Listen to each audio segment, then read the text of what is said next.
notre vision du monde influence au plus haut point notre existence et nos engagements, et cela jusque dans nos choix les plus importants. Oui, ce qui sous-entend notre vie, c'est avant tout notre manière de nous représenter le monde et chacune de nos vies. Par exemple, pour un hindouiste, c'est la loi du karma qui prévaut pour lui. Il est pris dans un cycle ininterrompu de réincarnation et il pense que son sort sera toujours dicté par ce qu'il a vécu en bien ou en mal dans une vie précédente. Et cela sans exception, aussi longtemps que la roue des réincarnations tournera. Pour un musulman, c'est l'expression « Inch'Allah » qui résume bien sa croyance. Si Dieu le veut, ou plus exactement, si Allah le veut. En d'autres mots, les musulmans pensent « Nous ne savons pas ce qui est écrit dans la seconde suivante, mais comme Dieu est tout-puissant et décideur, c'est lui qui écrit notre histoire et nous devons nous y soumettre. Point à la ligne, Inch'Allah. » Les Grecs, déjà dans le monde antique, croyaient en quelque chose de semblable, mais de moins personnalisé, pourrais-je dire, quelque chose qu'ils appelaient la nécessité ou le destin. Pour eux, il était donc inutile de lutter contre le destin, cette puissance censée fixer de manière irrévocable le cours des événements ou l'ensemble des événements fixés qui composent la vie d'un être humain.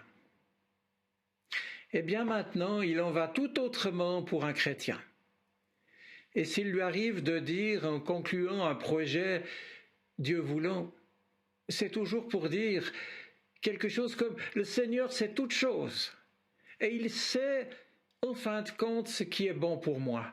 Alors je lui fais confiance et je lui remets mon projet, je le remets entre ses mains et je le prie de me guider pour agir au mieux selon sa volonté bienveillante pour moi. » La grande différence, c'est donc que si le projet de Dieu pour nous a consisté de toute éternité à nous aimer et à vouloir nous sauver par le don de sa vie en Jésus-Christ, c'est à la liberté qu'il nous a appelés. Liberté de lui répondre, liberté voulue par son amour, de nous ouvrir à notre tour ou non à lui, à son amour, à sa présence dans nos vies. Il n'y a donc point ici de fatalité, rien qui ne soit écrit d'avance et qui doive se réaliser malgré nous. Je le répète, ce n'est donc que librement que nous sommes appelés jour après jour à en quelque sorte écrire nous-mêmes avec lui, qui nous veut le meilleur pour chacun, à écrire avec lui les notes que nous allons choisir pour placer sur la portée de la partition musicale vierge que le Seigneur met à notre disposition afin de composer puis d'interpréter la musique de notre vie personnelle. Le chrétien ne croit donc ni que le hasard conduise les choses, ni non plus dans un destin aveugle. Mais il croit en la providence d'un Dieu qui nous accompagne et qui prend soin des siens.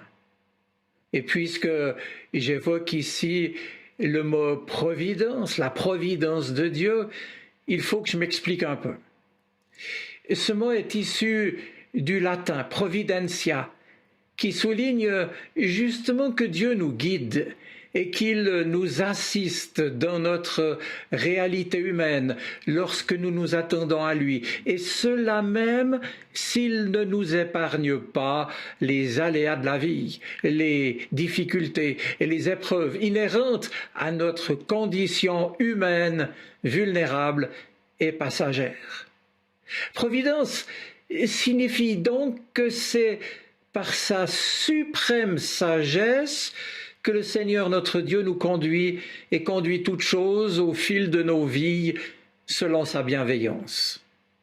Maintenant, les chrétiens croient en effet aussi que Dieu, notre Créateur, et cela malgré les apparences, tient le monde, continue de tenir le monde et notre histoire entre ses mains, et qu'il continue également de conduire les événements et les créatures vers la fin qu'il leur a assignée. Sur toute cette thématique, j'aimerais m'arrêter avec vous sur un texte qui m'a toujours interpellé et que je veux partager avec vous. C'est dans l'Évangile de Luc, au chapitre 13, les versets 1 à 5 que je vous lis maintenant. Il nous est dit qu'en ce temps-là, quelques personnes vinrent raconter à Jésus comment Pilate avait fait tuer des Galiléens au moment où ils offraient des sacrifices à Dieu dans le temple. Et Jésus leur répondit: « Pensez-vous que si ces Galiléens ont été ainsi massacrés, cela signifie qu'ils étaient de plus grands pécheurs que tous les autres?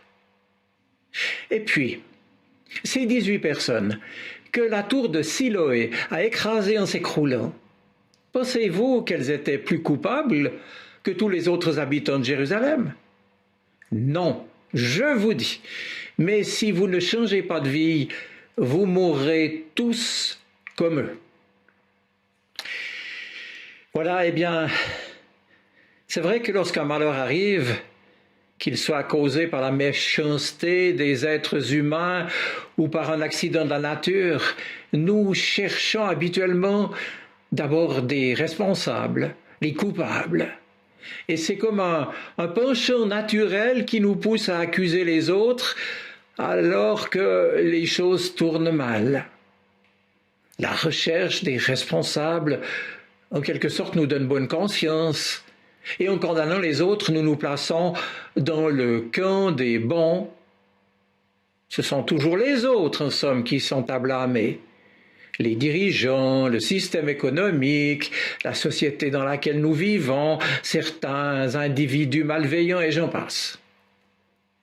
Eh bien, ces deux événements pénibles qui sont racontés par Luc ont fait une forte impression sur les gens.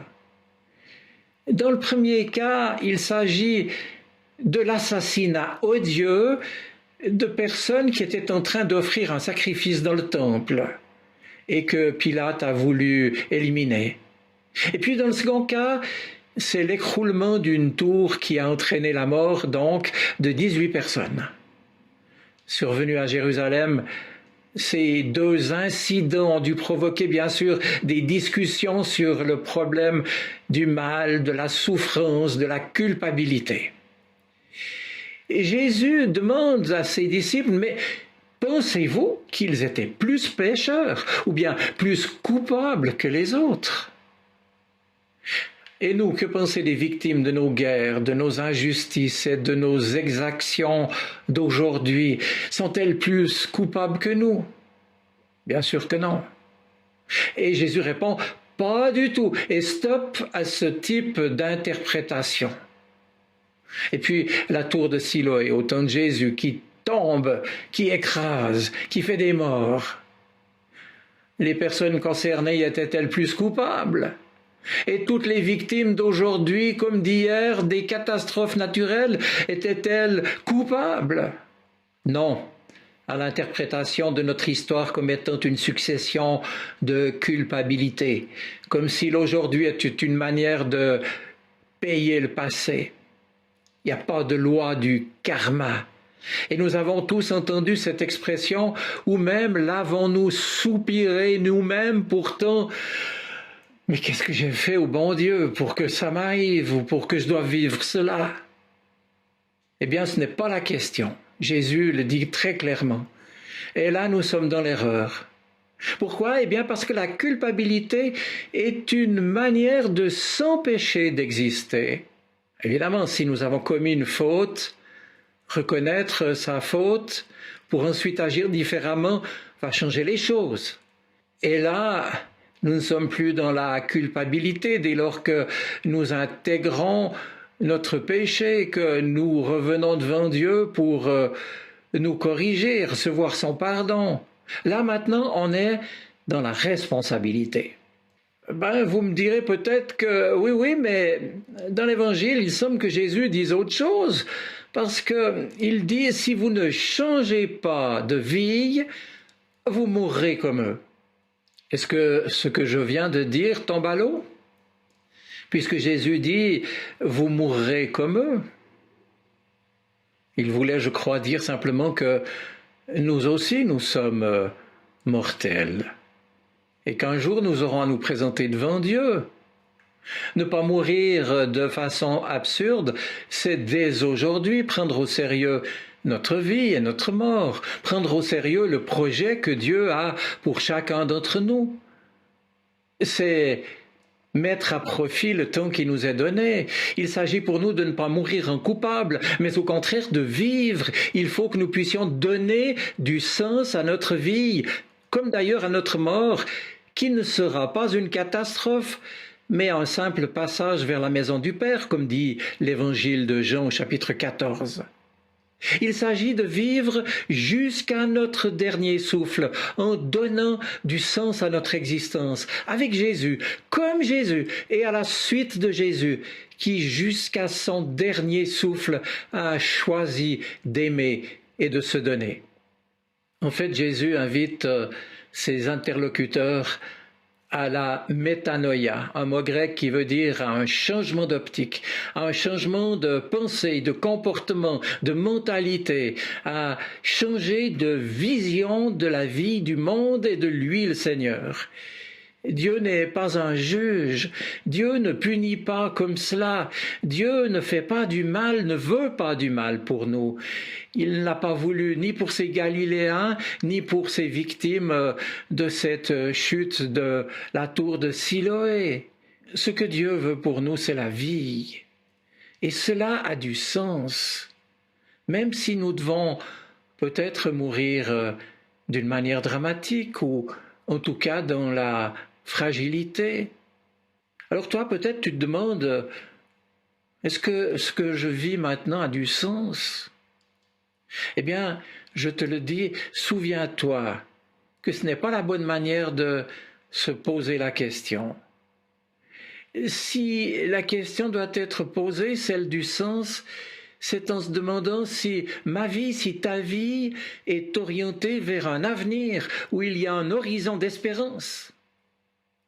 Et même si notre existence chrétienne, je l'ai évoqué, est aussi fragile d'ailleurs comme le, souvenez-vous, buisson ardent du livre de l'Exode, devant lequel Moïse a enlevé ses sandales pour reconnaître que la terre sur laquelle il se tenait était une terre sainte, un buisson fragile. Mais un buisson qui ne donne pas de fruits, c'est vrai, fragile, mais qui peut donner une lumière, parce que traversé par Dieu, habité par Dieu dans notre vie. Oui, mes amis, ce qui fait la différence, ce qui a du sens, c'est que nous soyons habités, travaillés, transformés, traversés par la présence du Seigneur. Nous sommes appelés à partager et comme le buisson du livre de l'Exode, à rayonner sa lumière.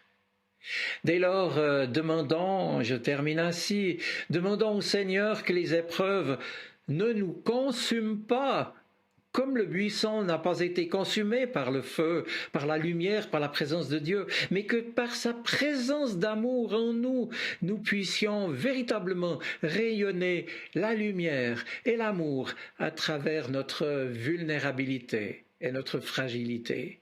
Oui, mes amis, telle est notre responsabilité et notre tâche. Elle a du sens, vous pouvez en être certains. Alors, dans cette perspective, je vous souhaite une bonne semaine. Soyez bénis. Amen.